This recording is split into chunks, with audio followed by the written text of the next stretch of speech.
una bendición de nuevo estar delante de todos ustedes y un privilegio muy grande.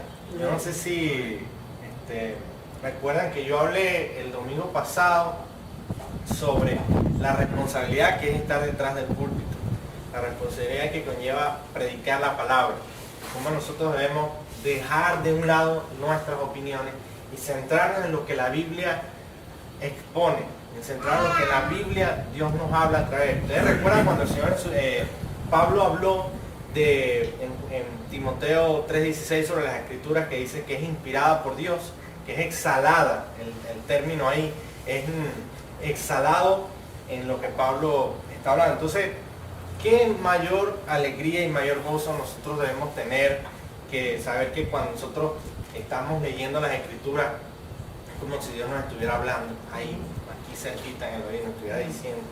Amén. Eso es lo más importante. Entonces, ¿para qué yo voy a hablar de parte de mí si Dios está hablando? En todo caso, si yo hablara y al mismo tiempo Dios hablara, estaría interrumpiendo la conversación que Dios tiene para con nosotros, ¿no es así? Entonces, qué hermoso es saber que cuando nosotros nos vamos a un lado y dejamos que sea Dios el que hable, entonces podemos entender claramente lo que está diciendo. Amén. Entonces, vamos a estar abriendo nuestras Biblias en el libro de Oseas. ¿Quiénes recuerdan sobre el estudio expositivo que estamos haciendo desde Oseas? ¿Quiénes recuerdan algunas enseñanzas que hemos hablado con respecto al capítulo 1? No sé si alguien recuerda las cosas que dijimos en el capítulo 1 de Oseas. No sé si alguien llegó a anotar algo o recordar algo. Tamara Gómez, la mujer que era de mala, digamos, tenía un comportamiento dudoso. Okay. Y tomar esos hijos que eran de ella y hacerlos como si fueran de él, adoptarlos. Ajá. Para llevarlos a conocer la verdad. Y hablamos de la adopción, ¿verdad? Cómo el Señor nos ha adoptado a nosotros en Cristo Jesús. Cuando hablamos el domingo pasado en el capítulo 2 del libro de Oseas, ¿quiénes recuerdan lo que hablamos el domingo pasado? ¿De qué hablamos? Esposo perfecto. El esposo. El esposo. Hicimos la enseñanza de cómo Dios ha hecho de nuestro esposo, es decir, de la iglesia, ¿verdad? Y nos ha salvado. Ya hablamos incluso de todo lo que Dios hizo, poner un cerco hacia las cosas del mundo para que no fuéramos más allá, de manera que no estuviéramos en la ira, bajo la ira de Dios y en condenación eterna, sino que puso un estorbo de manera que no pasáramos más allá y fuésemos preservados como un remanente para Cristo Jesús como primicia. Amén. ¿Recuerdan eso? Que hablamos de esas cosas. Bueno, hoy vamos a continuar en el capítulo 2, donde quedamos, versículo 10. Versículo 10. ¿Ok? Recuerden que hablamos desde el 2, del capítulo 2, versículo 1 al 9, y desarrollamos varios puntos allí. Y ahora llegamos al versículo 9, y hoy vamos a desarrollar todos los puntos del versículo 10 hasta el versículo 23. De esta manera hoy cerraremos el capítulo 2. Entonces, amén. Y continuaremos en los próximos domingos. Pero no se preocupen, hermano, que vamos agarrando ahí el tiempo. Amén. Ahora, yo quisiera que leyéramos y entonces tuviéramos una oración. Dice la palabra del Señor en Oseas, capítulo 2, versículo 10. Dice así. Vamos a leer todos en el nombre del Padre y del Espíritu Santo. Amén. Amén. Y ahora descubriré yo su locura delante de los ojos de sus amantes, y nadie la librará de mi mano. Haré cesar todo su gozo, su fiesta, sus nuevas lunas y sus días de reposo y todas sus festividades. Y haré talar sus vides y sus higueras, de las cuales dijo, mis salarios son salarios que me han dado mis amantes, y las reduciré a un matorral, y las comerán las bestias del campo. Y la castigaré por los días en que incensaba a los baales y se adornaba de sus zarcillos y de sus buyeles y se iba tras sus amantes y se olvidaba de mí, dice Jehová. Por aquí que yo la atraeré y la llevaré al desierto y hablaré a su corazón y le daré sus viñas desde allí, el valle de Acor, por puerta de esperanza, y allí cantará como en los tiempos de su juventud y como en el día de su subida de la tierra de Egipto. En aquel tiempo, dice Jehová, me llamarás Ishi, y nunca más me llamarás Bali, porque quitaré de su boca los nombres de los Baales, y nunca más se mencionarán sus nombres. En aquel tiempo haré para ti con las bestias del campo, haré para ti pacto con las bestias del campo, con las aves del cielo y con las serpientes de la tierra, y quitaré de la tierra arco y espada y guerra, y te haré dormir segura, y te desposaré conmigo para siempre. Te desposaré conmigo en justicia, juicio, benignidad y misericordia. Y te desposaré conmigo en fidelidad, y conocerás a Jehová.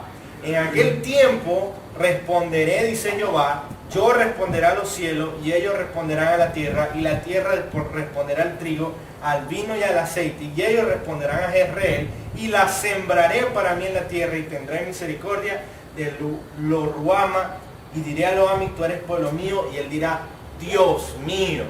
Amén. Amén. Señor, venimos delante de ti en esta hora, reconociendo que tu palabra es suficiente, Señor. Ella es suficiente para hablarnos, Señor. Tu palabra, Señor, ha sido exhalada de tu propia boca, Señor. Tú has dado, Señor, a nosotros esta revelación especial para conocerte, para adorarte, para exaltarte, para glorificar tu nombre, para caminar, Señor, en santificación, para conocerte cada día más, Señor, para tener vida eterna, Señor, como lo dice tu palabra, para estar preparado para toda buena obra, Señor. Tú nos has dado tu palabra, Señor, para caminar en tus preceptos, meditar en tu ley, Señor. Es preciosa, Señor, como el oro, dulce como la miel a nuestro paladar, Señor. Así es tu palabra, Dios mío.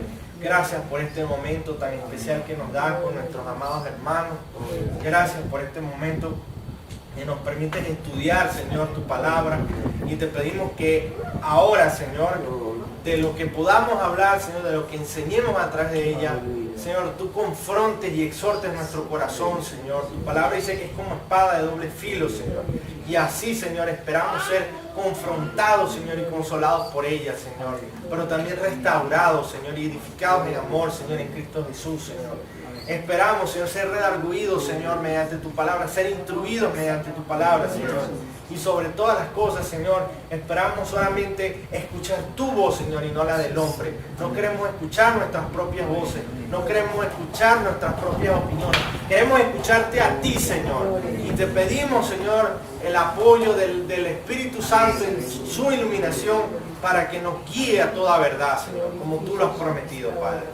En el nombre de tu Hijo amado, Señor, clamamos como iglesia, todos juntos, Señor, y decimos todos juntos, amén. Lo primero, hermano, que vamos a estar tocando hoy en este capítulo 2, del versículo 10 al 23, hay tres cosas que quiero comentarles en el día de hoy y exponer, y que son tres cosas que la palabra que podemos resumir de todos estos versículos que el Señor habla a través de su palabra y por medio del profeta Oseas a nuestras vidas. ¿Cuáles son esas tres cosas? Primero que nada, quiero decir que la enseñanza, esta enseñanza está titulada Una promesa divina. ¿Ok? La enseñanza está titulada Una promesa divina. A ver, ¿qué es una promesa? ¿Qué entienden ustedes por una promesa?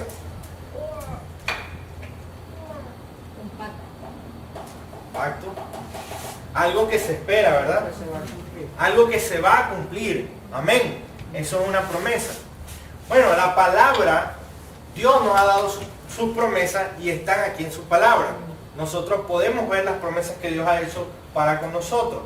Y yo quise, por la gracia del Señor, titularlo Una promesa divina, porque creo que nos habla, Dios enfatiza muchas cosas aquí, hace un llamado, una exhortación a no dejar de confiar en sus palabras, a no dejar de confiar en Él, a no dejar de esperar en Él. Amén. Entonces, lo primero que podemos ver, hermano, es que por medio de la esperanza, ¿verdad?, en las promesas que Dios nos ha dado, nosotros vamos a soportar pruebas, nosotros vamos a conquistar tentaciones y vamos a disfrutar del cielo en la tierra, hermano. Amén. Nosotros vamos a soportar pruebas, vamos a conquistar tentaciones y disfrutar del cielo en la tierra. ¿Eso cómo? Por medio de esperar en sus promesas. Amén. Eso lo dijo Carlos Spurgeon.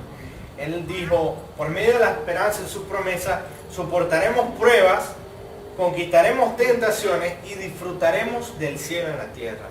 Pero qué mayor gozo y qué mayor gloria la nuestra disfrutar de una relación con Cristo Jesús. Amén. Eso no se compara, porque yo no sé quiénes de ustedes de pronto en el mundo pues experimentaron una angustia, una aflicción, un desespero. No hay algo que daba paz, no había una seguridad en nada. Todo era efímero, todo era podía estar y no estar. Pero en Cristo está, porque es la roca. Y ahí dice la palabra que construyamos la casa, que seamos como el prudente que construye su casa, ¿sobre qué? Sobre la roca. ¿En qué sentido también? En el sentido de que es inamovible, hermano. Amén. Cristo es inamovible. Entonces, lo primero que vamos a ver hoy en cuanto a esta enseñanza es algo que se llama la reprensión divina. ¿Y qué es la reprensión divina? Cuando hablamos de reprensión, bueno, reprensión es eso, reprender. Cuando alguien reprende, pero no en el sentido espiritual de reprender un demonio, sino estoy hablando aquí de reprender en el sentido de exhortar, ¿ok? De hacer un llamado a la atención. Cuando usted de pronto tiene un niño y el niño se está portando mal y usted le dice, mira hijo, y hace usted lo reprende, pues, ¿ok? Entonces, hay una reprensión de la cual el Señor nos está hablando en estos versículos, que es una reprensión divina porque viene de parte de Él, no es de parte de los hombres, es de parte de Dios. ¿Y qué es lo que dice el Señor en su palabra? Dice en el versículo 9, versículo 10, dice, ahora descubriré yo su locura delante de los ojos de su amante y nadie la librará de mi mano. Descubrirá la locura delante de los ojos de su amante. Descubrir la locura. ¿Qué es descubrir la locura? Cuando nosotros vamos a descubrir, lo primero que nos viene a la mente es estar de una forma desnuda, o sea, de forma donde estamos expuestos, donde todo el mundo puede ver internamente a nosotros.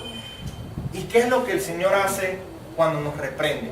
Primeramente nos expone delante de Él. ¿Delante de qué? De su santidad. Nadie que ha estado delante del Señor en su presencia puede decir que no haya estado expuesto. Todos hemos sido expuestos. Y Dios nos ha descubierto. Y cuando estamos delante del hermano, no hay nada que podamos ocultar. De esa manera, espiritualmente, hermano, nosotros hemos sido descubiertos por el Señor, para que hagamos nuestra iniquidad, nuestra maldad, pero con un propósito. No es solamente exponernos y dejarnos allí. No, es vernos como realmente somos, como seres humanos. Y lo primero que Dios hace acá es que le dice al profeta Oseas, le habla y le dice, voy a descubrir la locura, su locura. Y esto lo habla en el contexto en Israel, hermano. Dios iba a exponer completamente la vida espiritual de Israel. Ustedes recuerdan cuando el domingo pasado hablamos del adulterio espiritual. ¿Qué es el adulterio espiritual? ¿Qué significa eso, adulterio espiritual? Pues precisamente la intención religiosa de agradar a Dios, pero con un corazón puesto en el mundo, con un corazón puesto en las cosas del mundo, con no tener un deseo genuino, sincero, de verdad, sino de hacer las cosas por obligación. A Dios no le agrada eso, hermano. Dios no le agrada eso. Su palabra misma dice, nos enseña que para Él es mejor la obediencia que el sacrificio. Lo dice también Oseas, tocaba ese punto. Entonces lo primero que Dios ve aquí es que nos descubre y nos expone. Nos deja ahí delante de Él como somos, completamente. Y nosotros nos damos cuenta, Dios es un Dios santo, santo, santo. No es santo, es santo, santo, santo. Ustedes se pueden imaginar cómo nosotros quedamos delante de Él. Y Dios ha descubierto la locura y nuestra locura. ¿Por qué, hermanos? ¿Por qué la locura? Porque para nosotros, o para el mundo, por así decirlo, las cosas de Dios son ¿qué? Locura. Las cosas, ustedes cuando leen la Biblia, ustedes ven que hay cosas invertidas, que no están en el orden que nosotros concebimos. Dice la palabra que los postreros serán ¿qué? Primero, y dice la palabra también que el que quiera hacerse mayor, ¿qué debe hacerse? Como siervo. Como siervo, como el menor. Entonces, ya va, ¿cómo es la cosa? Están invertidos, hermano. Y en este mismo contexto, lo que para el mundo es locura, para Dios es lo sensato. Amén. Para el Señor, lo que nosotros podemos ver como sensato es locura. Y viceversa para el mundo. ¿Ok? Por eso es que la palabra nos dice en 1 Corintios 1:18 que la palabra de la cruz es locura para quienes, para los que se pierden, para los que se salvan. Esto es a nosotros poder de Dios. Amén. Entonces Dios ha expuesto nuestra locura, hermano, cuando nos puso delante de Él, en nuestra vergüenza, en el pecado. Pero ¿qué hace el Señor cuando nos reprende? En la intención que Él tiene, que Él lleva. Primero dice, en el versículo 10, dice que ha descubierto la locura. Después en el versículo 11 dice, haré cesar todo su gozo, su fiesta, sus nuevas lunas y sus días de reposo y todas sus festividades. Qué tremendo, ¿no? Fíjense algo, hermano. Al Señor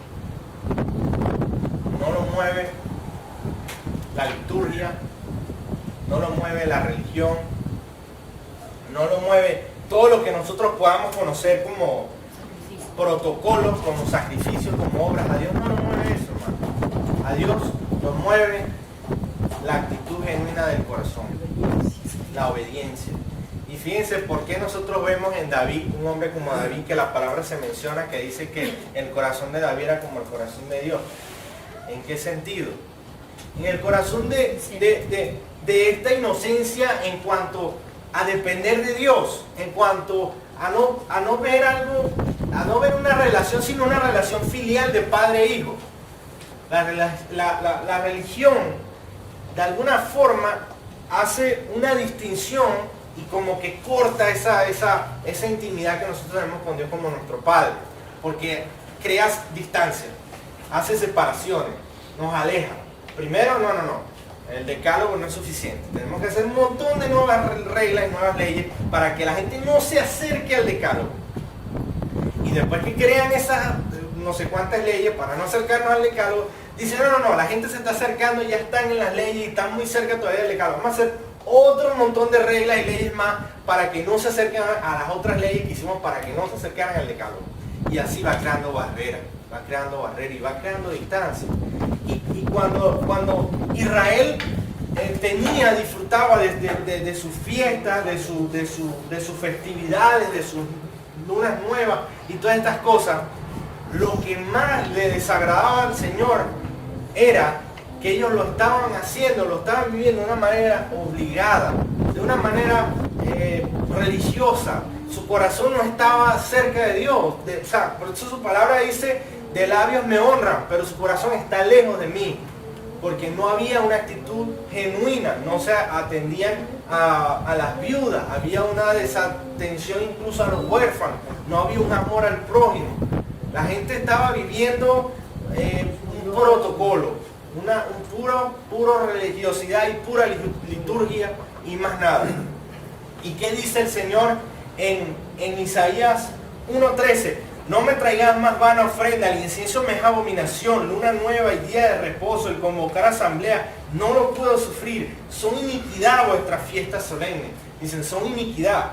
El 14 dice, vuestras lunas nuevas y fiestas solemnes las tienes aborrecidas mi alma. Dice el Señor, me son gravosas, estoy cansado de soportarlas, estoy cansado. Fíjense la actitud que tiene el Señor y cómo lo vemos en Isaías. Pero en nuestra vida pasada fuera de Cristo, nosotros podíamos decir que había gozo, que habían fiestas, lunas nuevas, días de reposo. Podíamos decir que vivíamos y diciendo, bueno, yo nací en un hogar cristiano, yo he sido católico toda mi vida, esto, lo otro, yo he hecho esto, obras. ¿Qué es eso delante de Dios? Nuestras obras son como que son como un trapo de injusticia delante del Señor. Nuestra justicia, perdón. De No la obra. injusticia, porque es de injusticia. vuestra justicia es como un trapo de inmundicia. Entonces, fíjense lo que dice el Señor, que es gravoso para el oído del Padre. Todo esto. ¿Por qué? Porque era una hipocresía, hermano. No había otra cosa ahí. Solamente una repetición. Estos fueron los que nos enseñaron los padres, estos fueron los que nos instruyeron, esto es lo que... Y ahí iban repitiendo y repitiendo y repitiendo y repitiendo y repitiendo hasta que se dieron con la piedra de tropiezo. Entonces, fíjense lo que dice la palabra, hermano, ¿verdad? Yo creo, y voy a hacer aquí un paréntesis, y quiero decir algo. Es increíble, hermano, cómo en estos tiempos el hecho de congregarse o de buscar o de esencialmente ir y estar en una iglesia donde se predique a Cristo es difícil. Pareciera como que el diablo pusiera de todo tipo de obstáculos para que la gente no tuviera esa oportunidad. No porque no hay iglesia, hay muchas iglesias, pero hay iglesias donde no se predica a Cristo, hermano. Ok, eso no es ser sectarista, eso es sencillamente decir la verdad y exhortar a que prediquen al Señor. Si nosotros leemos Mateo, ¿qué es lo que hace Mateo? Es poner toda la descendencia y la genealogía de Cristo. ¿Qué es lo que hace Marcos? Mostrar a Cristo como el Rey. ¿Qué es lo que hace Lucas? Dar la preeminencia del poder sobrenatural y las señales que marcaron su venida y su ministerio en la tierra.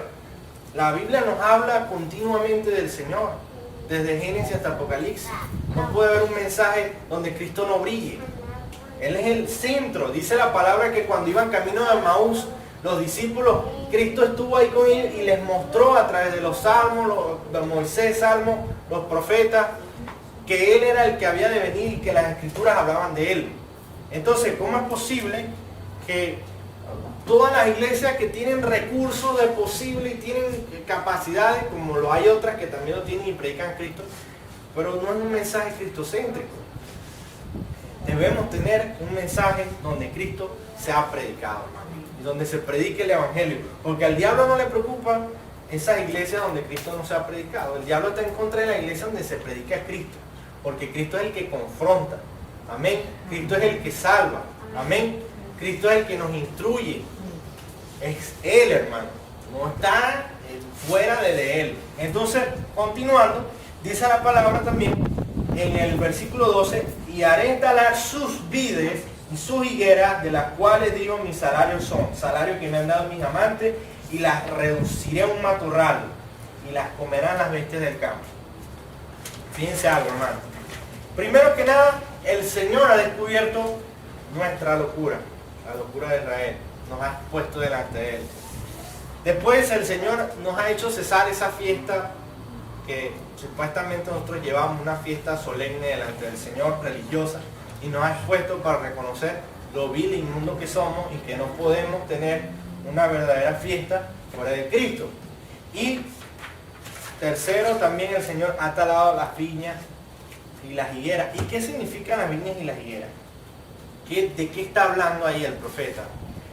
Una de las cosas que representaban los recursos para las naciones en parte incluía esto, la exportación de lo que eran los higos, los dulces, todo lo demás, la lana, todas estas cosas. Entonces, uno de los primeros errores que podemos hacer, hermanos, nosotros, como Israel, que lo hizo en esta ocasión, es poner su mirada en los recursos, de donde provenían, su dependencia completa en esos recursos, y no en Dios, en las alianzas que estaban haciendo con otras naciones paganas, por cierto. Pero ellas hacían sus alianzas y tenían sus provisiones, y de hecho hablamos de que en este momento, justamente en este momento, Israel estaba siendo muy prosperado, como los bienes materiales eran algo que, bueno, eso era, Dios les estaba dando.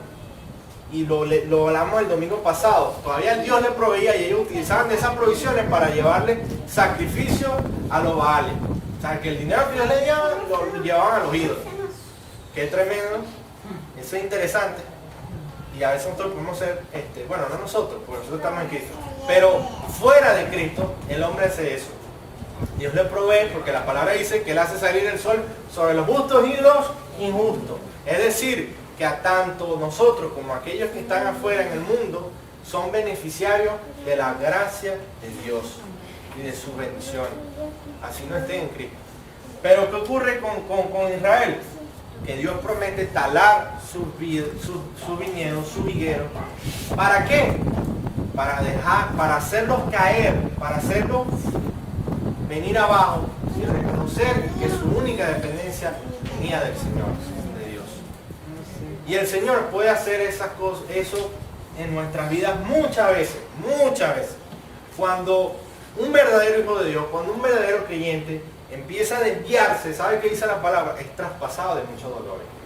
Y eso lo hablaba Pablo en Timoteo 6:10. Porque la raíz de todos los males es el amor al dinero, el cual, codiciando algunos, se extraviaron de la fe y fueron traspasados de muchos dolores. Aquí el texto no implica que se extraviaron de la fe, es decir, que fueron extraviados de la fe, que perdieron su salvación y les cayó la ira de Dios. No. Él está diciendo, se extraviaron de la fe y por esa razón Dios los traspasó de muchos dolores, para que volvieran otra vez.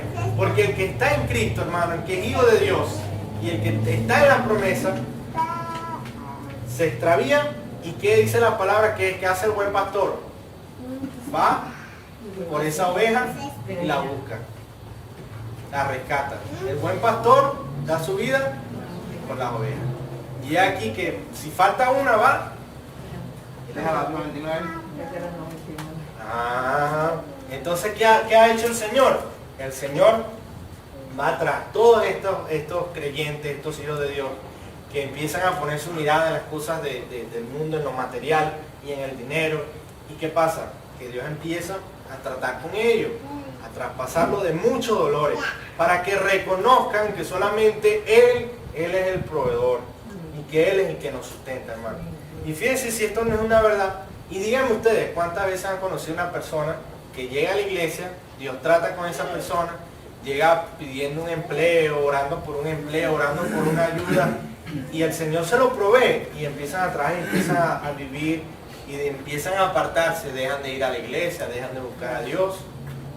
Cuando afuera viene otra vez con las tablas en la cabeza, no hermano, me pasó esto, y vuelve otra vez. El amor de Dios que exhorta y disciplina a sus hijos. Amén. Entonces, en la reprensión el Señor hace eso, hermano. Dios va a cortar todo sustento material humano, todo recurso lo va a talar, lo va a hacer un matorral, para que nosotros no vayamos a eso, sino que vayamos a Él. Entonces, el Señor dice, fíjense algo, 4 cosas que implican los versículos hasta el versículo 13. Primero, que Dios va a descubrir, va a exponer. Después, que va a hacer cesar esa fiesta religiosa o todas estas cosas que nosotros podamos creer que eso representan algo en nuestra vida, algo vivo. Tercero, que tala, o sea, corta lo que está allí, que le quite el primer lugar al Señor, que le quite de alguna manera, que no es que lo quite, porque Dios siempre ha estado en soberanía y Él está por encima de todas las cosas, pero en el corazón del hombre, el hombre tiende a cambiar la gloria de Dios por la gloria corruptible de aves, de cuadrúpedos. Todo eso Pablo habla en Romanos, ¿no? Pero también dice que nos castiga. Entonces nos expone, va a hacer cesar todas estas cuestiones, ¿verdad? Toda esta liturgia muerta que no está viva en Cristo. Tercero, va a talar toda dependencia con lo terrenal. Cuarto, va a castigar. Ahora, ¿cómo nos va a castigar? Y no es que nos va a castigar mandándonos al infierno, hermano. Fíjense lo que dice esta palabra. Y la castigaré, el versículo 13, por los días en que incensaba los baales y se adornaba de sus zarcillos y de sus boyeles y se iba tras sus amantes y se olvidaba de mí, dice Jehová. Pero ¿qué es esto se adornaba con zarcillos y joyeles? ¿Cómo es esto? Porque tú eres muy coquete y te pones mucho... No. Ahí el Señor no está hablando de eso. Los zarcillos implicaban, ¿qué cosa, hermano? En el Antiguo Testamento. Esclavitud. Y Dios está hablando de que el hombre, no solamente, o Israel en este caso, no es que solamente se fue tras sus amantes, se hizo esclavo. No dice la palabra, creo que lo dice Pablo también, que el que es vencido por el pecado viene a ser esclavo de él. No sé si lo han leído ahora, Bueno, no tengo mucho aquí, no me voy a poner a introducir textos que no están en la palabra. Entonces, lo que nosotros podemos ver, hermanos, es que estas joyas representan una esclavitud y una servidumbre.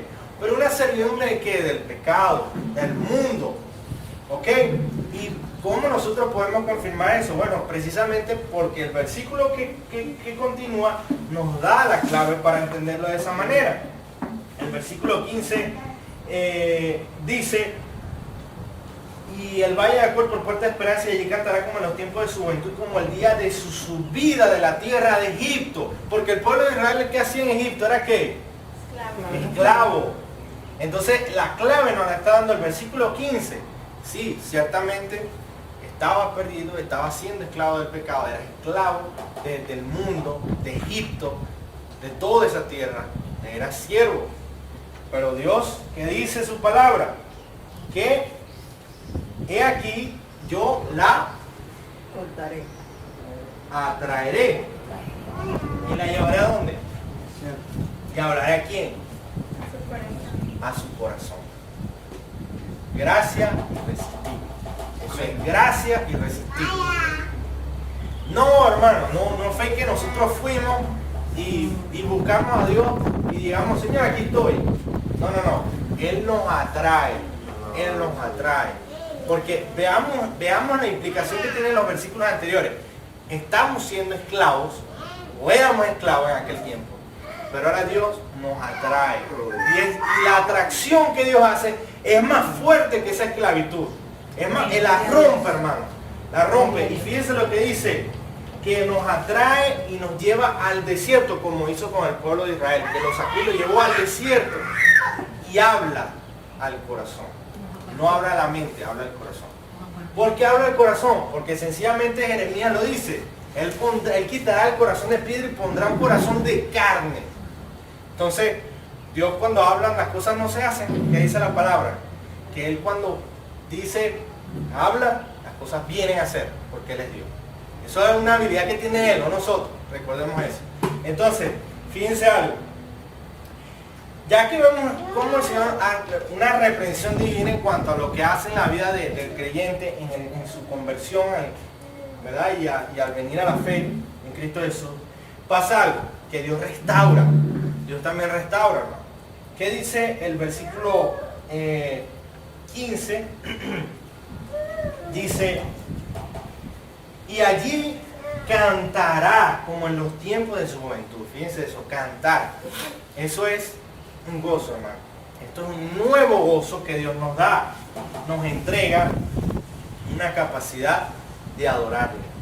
Fíjense lo que dice acá. Y cantará como en los tiempos de su juventud, como el día de su subida de la tierra de Egipto. Así como cantó el pueblo de Israel cuando fue salvado. Ustedes recuerdan el cántico de... que fueron sacados y ellos cantaban y alababan al Señor en regocijo. ¿Por qué? Porque Dios lo había sacado de la esclavitud. De la misma manera el Señor nos ha sacado del mundo, nos ha sacado de Egipto y nos ha dado una nueva canción, un nuevo cántico, un nuevo gozo. Y fíjense algo, hermano, esto es tan hermoso que la libertad espiritual que tenemos en Cristo, ahora nosotros la confirmamos cuando el Señor habla en Juan capítulo 4, versículo 21, que dice, Jesús le dijo a quién, a una mujer, créeme que la hora viene cuando ni en este monte ni en Jerusalén adoraréis al Padre. Mas la hora viene vosotros adoráis lo que no sabéis, nosotros adoramos lo que sabemos porque la salvación viene de los judíos. Mas la hora viene y ahora es cuando los verdaderos adoradores adorarán al Padre en espíritu y en verdad, porque también el Padre tales adoradores busca que le adoren. Amén. ¿Qué pasaba en Israel? Si nosotros vemos en la historia de Israel, toda la vida del pueblo giraba en torno al templo. ¿Recuerdan? Giraba en torno al templo. Eso lo vemos en el desierto. Hacían los campamentos alrededor del templo. Y el templo estaba toda esta actividad que Dios había instituido, ¿verdad? Y que eran sombra, tipología de lo que iba a ser Cristo en la cruz. Amén. Entonces, el pueblo estaba ahí alrededor del templo y toda la actividad como tal se daba allá. todo el mundo iba. Cuando en la fiesta de Pentecostés vimos que había personas que eran judíos que estaban en otras naciones, en otras tierras, y venían a adorar al Señor y a celebrar la fiesta. ¿En dónde? En el templo, en Jerusalén. ¿Ok? Ahora, el Señor le dice, en este contexto, a la mujer, porque la mujer tenía una disyuntiva, bueno, pero ustedes dicen que es en Jerusalén, nosotros decimos que es allá. ¿En dónde debe ser? ¿En dónde debemos adorar al Señor?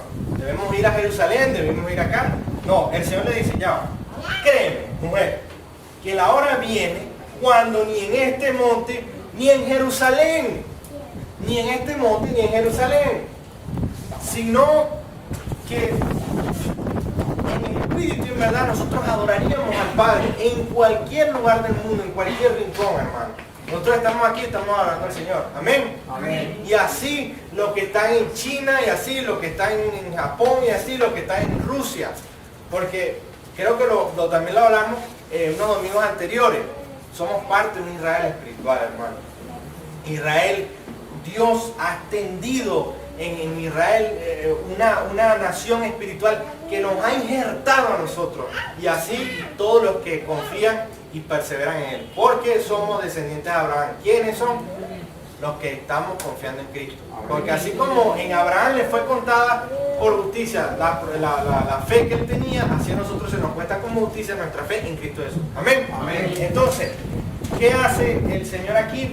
El Señor nos muestra verdaderamente una de estas cosas que Dios nos ha dado en la restauración que tenemos, es que nos entrega, ¿verdad?, un nuevo gozo y la capacidad de adorarle, hermano, en cualquier lugar, verdaderamente. Amén.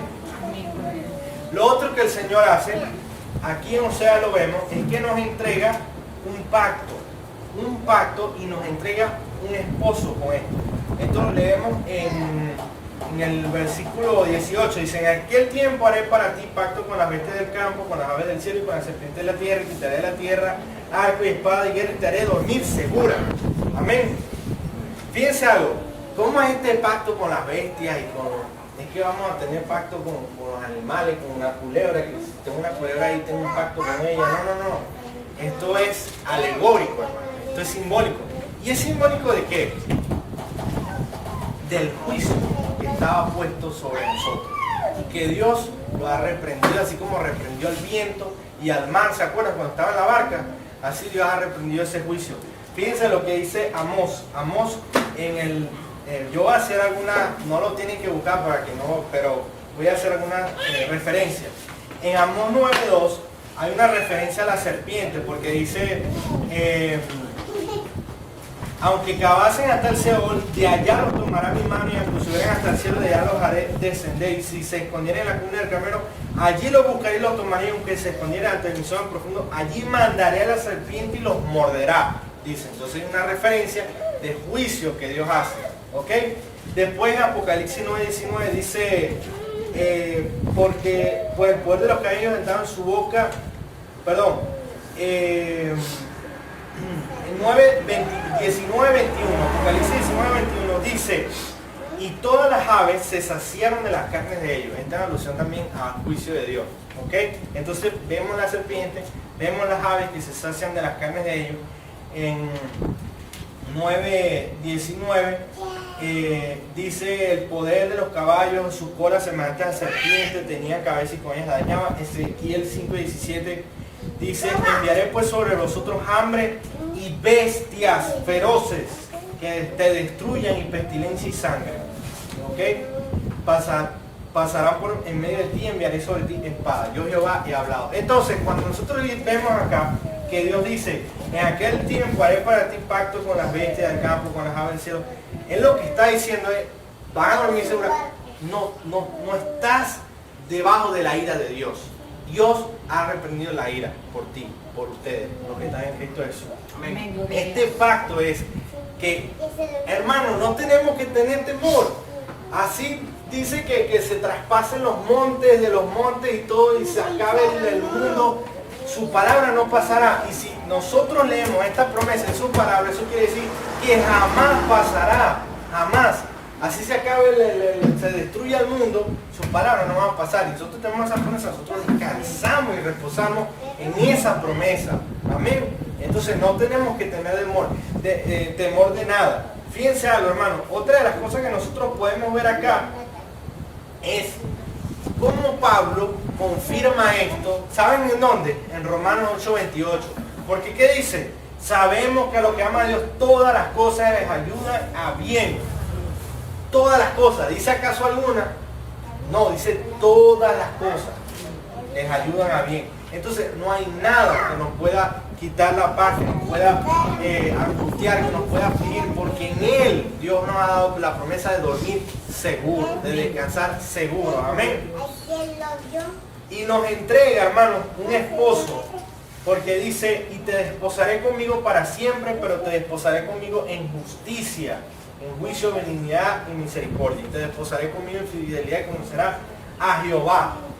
Dios nos ha dado a un esposo perfecto. Eso lo comentamos el domingo pasado. ¿Recuerdan? Cristo Jesús, el esposo perfecto. Y fíjense qué es lo que tenemos nosotros acá. Una señal de que el anillo de un pacto, de una promesa, de un voto. ¿Cuál es ese voto, ese juramento que Dios ha hecho? Hebreos 6:17 nos da una alusión a eso. La palabra dice en Hebreos 6:17: por lo cual, queriendo mostrar más abundante a los herederos de la promesa la inmutabilidad de su consejo, interpuso juramento, así como hace el juramento el que se casa, que hace un voto delante de Dios. Así el Señor hizo un juramento que por dos cosas inmutables, las cuales es imposible que Dios mienta, tenía un fortísimo consuelo a lo que hemos acudido para hacernos la esperanza puesta delante de nosotros. Fíjense algo, Dios no puede jurar por nadie más alto que Él, y por esa razón Él juró por quién, por sí mismo. Eso nos lo enseña Hebreos, hermano. ¿Ok? Entonces, ¿cuál es este juramento, este pacto que Dios ha hecho? El juramento de desposarnos con Él, de sustentarnos, de redimirnos, ¿ok? De hacernos su pueblo precioso. ¿Ok? Entonces, ya llegamos al versículo 21, y este es el último punto. Hemos visto primeramente la reprensión divina que Dios ha hecho. Hemos visto la restauración, que Dios nos ha dado un nuevo gozo, nos ha dado también una nueva canción y nos ha habilitado para adorarle en cualquier lugar del mundo. ¿Ustedes recuerdan cómo era la adoración en el Antiguo Testamento? ¿Cómo era ese procedimiento? El protocolo que había, el sacerdote que tenía que ser de la tribu de Leví. Y bueno, por ahí hubo hasta uno que se murió porque tocó el arca cuando se iba cayendo y ni siquiera había leído David que tenía que ser de la tribu de Leví. Y bueno, vamos a montarlo aquí encima de los bueyes y dale, vamos a llevarnos este arca de aquí. ¿Tenía alguna mala intención David? No, ninguna. Él quería llevarse su arca, donde pertenecía, a Jerusalén. Pero ¿qué fue lo que pasó? Hubo una falta de discernimiento. ¿Por qué? Por no leer la Escritura. Por esa razón nosotros debemos permanecer estudiando, escudriñando y leyendo las Escrituras, hermano. ¿Para qué? Para no cometer este tipo de errores. Amén. Que no son cosas que nos sacan de la promesa, que nos llevan al infierno. Son sencillamente cosas que es bueno no pasar por ellas por buscar consejo en la palabra. Amén. Y entonces David, bueno, ignoraba esta relación que tenía que tener el sacerdote. Entonces, si nosotros nos podemos ver todo ese proceso que tenía que ser la tribu de Leví, que tenía que, bueno, que entrar, una vez entraba, tenía que hacer primero sacrificios por él y después por los demás, todo este rollo, bueno, hermano, eso quedó atrás, eso era sombra de lo que Cristo haría. Amén. Y Dios nos dio la capacidad a nosotros de adorarle verdaderamente, en espíritu y en verdad, porque dice en Pedro que somos nación santa, pueblo escogido por Dios, real sacerdocio. Dice, Dios nos ha hecho sacerdotes en Cristo Jesús. Ustedes pueden ver la hermosura de eso, o sea, la maravilla de eso. O sea, que Dios nos haya hecho como esos sacerdotes que entraban y rociaban la sangre y espiaban, y como Dios lo ha hecho con nosotros en Cristo Jesús. Amén. Eso es poderoso, eso es poderoso, entender lo que Dios ha hecho en nuestra vida. Entonces, lo que vemos acá en el versículo ya 21, 22 y 23 es una respuesta que Dios da. Y esto es la respuesta divina. Hablamos de la reprensión divina, hablamos de la restauración divina y finalmente la respuesta divina. ¿Cuál es la respuesta divina? En aquel tiempo responderé, dice Jehová, Dios responderá a los cielos, ellos responderán a la tierra responderá al trigo, al vino y al aceite, y ellos responderán a Jezreel, y la sembraré para mí en la tierra. ¿A qué a ustedes les suena esto? A esta cadena de sucesos que Dios habla. Fíjense algo, aquí lo que el Señor nos está mostrando es un proceso casi que de agricultor, pues, agricultura. ¿Por qué? Porque los cielos llueven, mandan la lluvia a la tierra hace brotar el grano se prepara. ¿Y por qué la palabra nos está hablando en el 23 de sembrar? Porque Dios hace esa acotación de sembrar. En todo caso, dice la palabra, en aquel tiempo responderé a los cielos, ellos responderán a la tierra responderá al trigo, y la sembraré, ellos responderán al vino, al aceite, a Jezreel, y la sembraré para mí en la tierra. Fíjense algo, hermano. Hay un cumplimiento de esta respuesta divina, y eso ocurrió, hermano. Fíjense lo que dice Mateo 3:11. Yo a la verdad, esto lo decía Juan, yo a la verdad bautizo en agua para arrepentimiento, pero el que viene tras mí, cuyo calzado no soy digno de llevar, es más poderoso que yo. Él los bautizará en Espíritu Santo y fuego. Fíjense, y su aventador está en su mano y limpiará su era y recogerá su trigo en el granero y quemará la paja en fuego que nunca se apagará. Los hijos del reino, hermano, de Cristo. Esta es la alusión que Dios hace. La verdadera semilla que es Cristo, la simiente verdadera que habla Gálatas. Entonces, la respuesta que Dios da es esta descendencia, este linaje que verá el Señor Jesucristo, que dice Isaías, y verá descendencia y linaje por largos días. Es esta que nosotros vemos acá en Osea, la que va a crecer, la que va a brotar. Hijos nacidos, engendrados, no de carne, sino del Espíritu. Y que son los hijos de Dios, son el trigo. Fíjense lo que la palabra nos enseña. El reino de los cielos es semejante a un hombre que sembró buena semilla en su campo, pero mientras dormían los hombres, vino su enemigo y sembró cizaña entre el trigo y se fue. Cuando salió la hierba y dio fruto, entonces apareció también la cizaña. ¿Ok? Y después, ¿qué dice el Señor? ¿Quiere pues que vayamos? Le dijo un enemigo ha hecho, y los siervos le dijeron, dice el Señor, ¿quiere pues que vayamos y le arranquemos? Él les dijo, no sea que al arrancar cizaña, aquí también con ella el trigo. ¿Ok? Después dice el Señor, respondiendo les dijo, el que siembra la buena semilla es el Hijo del Hombre. El campo es el mundo, la buena semilla son los hijos del reino, y las cizañas son los hijos del mal. ¿Ok? El enemigo que la sembró es el diablo, la ciega es el fin del siglo y los segadores son los ángeles. De manera de que como se arranca la cizaña y se quema el fuego, así será el fin de este siglo. Entonces, ¿qué vemos, hermano? Que la referencia que Dios hace en cuanto a la respuesta que dará la tierra al trigo es aquella por la cual Cristo sufrió el oprobio y siguió adelante, cuando dice en Hebreos que por el gozo puesto delante de él fue a la cruz. Y él vio esto, hermano. Esta descendencia, este linaje incontable. Y eso nos incluye a nosotros. Eso nos incluye a nosotros en todo el mundo, los que confiamos en Cristo. Y hemos sido nacidos no por carne, sino por el Espíritu. Amén.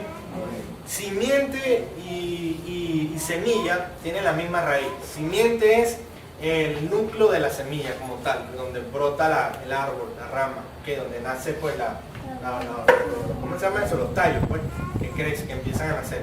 Brotan de ahí, de la misma raíz, simiente y la semilla. ¿Ok? Y lo que Dios habla aquí en Osea es la simiente que Él prometió que sería sembrada en la tierra para producir mucho fruto. ¿Cómo nosotros vemos eso, hermano? Bueno, el Señor Jesucristo dice en Juan 12:23, fíjense esto porque esto es importante, dice, ha llegado la hora para que el Hijo del Hombre sea glorificado, refiriéndose a quién, a Él mismo. De cierto digo que si el grano de trigo no cae en la tierra y muere, queda solo. Pero si muere, lleva mucho fruto. Amén. Primera de Pedro dice, siendo renacido, no de simiente corruptible, sino de incorruptible por la palabra de Dios que vive y permanece para siempre. Amén. ¿Qué podemos concluir, hermano? Para finalizar, podemos concluir lo siguiente, hermano. Primero, que Dios ha hecho una reprensión divina. Y yo les digo, la reprensión que Dios nos ha hecho a nosotros no se asemeja al castigo eterno de las llamas del fuego del infierno, que arde por siempre. Más vale que Dios nos castigue aquí, ahora, en este tiempo, para preservación de nuestra alma, que sea en el infierno por la eternidad. Eso es lo primero que Dios ha hecho. Entonces, démosle gracias a Él por querernos y amarnos como un verdadero padre que ama a sus hijos y lo reprende, y lo corrige y lo exhorta. Y no como tenernos como a hijos bastardos, sin ningún tipo de disciplina. Tengamos en cuenta esa reprensión que Dios nos ha dado en su reprensión divina. Lo otro es, hermano, que no puede haber una fiesta y celebración verdadera sin nuestro amado esposo. ¿Qué dijo el Señor Jesucristo? ¿Cómo pueden hacer ayuno cuando tienen al esposo junto a ellos? Le decía el Señor Jesucristo a los discípulos, ¿cómo van a ayunar? ¿Cómo van a estar aquí en una actitud? No. O sea, este es el momento de nosotros celebrar porque Dios nos ha dado a Cristo Jesús como un esposo. Y fíjense algo, hermano, hay un cántico que decía, estamos de fiesta con Jesús al cielo, queremos ir todos reunidos a la fiesta con Cristo, es el que va a servir a las mesas, pues la boda del Cordero. Entonces, ¿cuál es este gozo? ¿Cuál es esta verdadera fiesta? ¿Cuál es esta verdadera celebración? No es la celebración esta de las nulas nuevas, de los días de reposo, no. La verdadera celebración es en Cristo Jesús, porque Dios lo ha dado por propiciación en nosotros. Y Dios nos ha dado la capacidad de adorarle. Amén. En cualquier lugar. Nos ha hecho reyes y sacerdotes para Él. Entonces, veamos, hermanos, cómo Dios nos ha restaurado y nos ha dado tantas cosas. El velo del templo se ha rasgado y bueno, y ahora podemos celebrarle en cualquier rincón del mundo, debajo de una mata, en donde nos sentemos, ahí podemos adorar al Señor, ahí podemos. Dios nos ha dado hasta ese privilegio, hermano. Y tercero, que veamos que somos parte de esa cosecha, de ese trigo que el Señor habla. Somos hijos del reino si estamos en Cristo, hermano. El Señor nos ha engendrado no de carne, sino del Espíritu. Esto nos debe llevar a entender también, no solamente los beneficios, sino también nuestras responsabilidades como hijos de Dios. ¿Responsabilidad en qué sentido? En ser luz en el mundo donde estemos, en proclamar el Evangelio y alumbrar a otros que están en tinieblas con el mensaje del Evangelio. Amén. Comportémonos como hijos de Dios, hermano. Esa es otra actitud. Ustedes no han visto que hay casos donde hay veces el niño cuando está así un poquito rebelde se patalea y arma un berrinche. Pues nosotros no podemos hacer así delante del Señor. Nosotros somos hijos de Dios, tenemos que caminar como hijos de Dios, hermano. O sea, con la frente en alto. O sea, recordando las promesas que Dios nos ha dado. Recordemos lo que dijo Carlos Spurgeon.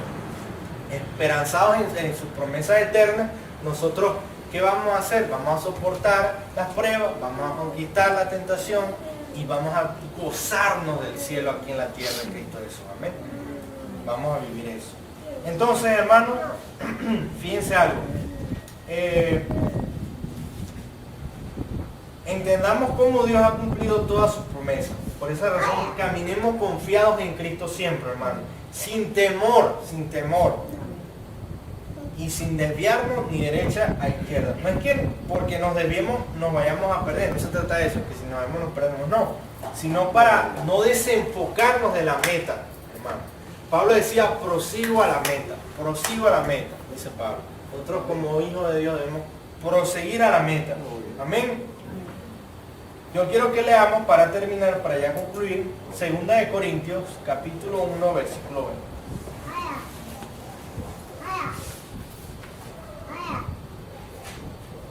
La promesa, una promesa divina, amén, una promesa en Él. Esta promesa incluye todas estas cosas que Dios ha hecho con nosotros. ¿Qué dice 2 de Corintios 1:20? Yo quiero que lo hagamos todos juntos como iglesia, ¿ok? Me van a seguir a mí. Amén. ¿Están todos ahí? Dice, porque todas las promesas de Dios son en Él sí y en Él amén, por medio de nosotros para la gloria de Dios. De nuevo, porque todas las promesas de Dios son en Él sí y amén, amén, por medio de nosotros para la gloria de Dios. Son en Él. ¿En quién? En Cristo Jesús. Amén. Señor, te damos gracias por tu palabra, por tus promesas, Señor, verdaderas, porque tú nos has dado, Señor, este gozo, Señor, esta reprensión divina que has hecho para con nuestras vidas. Nos has dado una restauración, Señor. Padre, tú nos has dado un gozo verdadero, Señor, en nuestro corazón. Nos has dado un esposo que nos ama, que nos cuida, que nos protege, que nunca nos va a dejar solos, nunca nos va a abandonar, Señor. Y sobre todas las cosas, gracias por hacernos hijos de tu reino, Señor, por hacernos nacer no de carne, sino de tu Espíritu Santo, Señor, para proclamar a todos aquellos, Señor, tu verdad, Señor. Gracias te damos por tu palabra, porque ella nos confronta, nos exhorta, nos redarguye, nos instruye, nos prepara para toda buena obra y sobre todas las cosas glorificamos tu nombre, Señor. Gracias por estos hermanos, por tu iglesia que es santa, Señor, comprada por tu sangre, Señor. Gracias por tu iglesia que está aquí adorando tu nombre, sirviéndote, Señor, escuchando tu palabra, escuchando lo que dice tú, Señor, a través de las Escrituras, Padre. Creemos y confiamos en tus promesas, Señor. Y aunque todas las cosas sean trasladadas, Señor, aunque el mundo deje de existir, nunca dejará de existir tú y tu palabra, Señor. Y construimos, Señor, como el siervo prudente, Señor, en nuestra casa, Señor, sobre la roca, Señor, no sobre la arena. En el nombre de Jesús te damos gracias, Padre. Amén y amén.